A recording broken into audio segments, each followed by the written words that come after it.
نعبدو وإياک نستعین۔ ہاتھ میں قلم ہے میرے ذہن میں اجالا، مجھے کیا دبا سکے گا کوئی ظلمتوں کا پالا، مجھے فکر امن عالم تجھے اپنی ذات کا غم ہے، میں طلوع ہو رہا ہوں تو غروب ہونے والا۔ ان کی مجھے فکر نہیں ہے، میں آپ لوگوں کے لیے قبول ہوں کہ نہیں، قبول ہوں کہ نہیں، انقلاب لائے گا انشاءاللہ تعالی۔ ان لوگوں نے پریس کانفرنس کر کے مجھے دہشت گرد بنانے کی ناکام کوشش کی ہے۔ اذان کا ٹائم ہے، کچھ دیر باقی ہے، میں کچھ ضروری باتیں کرتا ہوں، آپ برائے مہربانی آرام سے سنیں۔ میرے عزیز ساتھیوں،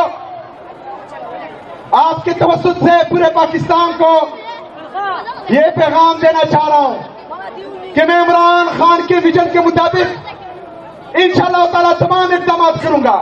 پالیسی صرف عمران خان کی چلے گی، خیبر پختونخوا صرف اور صرف عمران خان کا ہے، مجھے ووٹ عمران خان کی وجہ سے ملا ہے، اور میں انشاءاللہ تعالی تمام فیصلے عمران خان کی ہدایت کے مطابق کروں گا انشاءاللہ۔ لیکن مجھے ملنے نہیں دیا گیا، یہ فیصلہ کیا کہ میں عوام کے درمیان جاؤں گا، اپنا مقدمہ عوام کے سامنے رکھوں گا، اب انصاف سڑکوں پر ہوگا انشاءاللہ۔ میں آپ لوگوں کے پاس آیا ہوں، لیکن اس کے بعد میرے عزیز ساتھیوں یہ بات غور سے سنو، اس کے بعد مجھے کہا گیا کہ تم نہ جاؤ، چارسدہ نہ جاؤ، خیبر نہ جاؤ، کرک نہ جاؤ، کیونکہ تمہاری جان کو خطرہ ہے، تم مارے جاؤ۔ تمہیں ایک بات کہتا ہوں کہ میری یہ زندگی میری قوم کی امانت ہے، میری یہ زندگی میرے قوم کے لیے ہے، میری یہ کرسی میرے قوم کا جینا مرنا میرے قوم کے لیے۔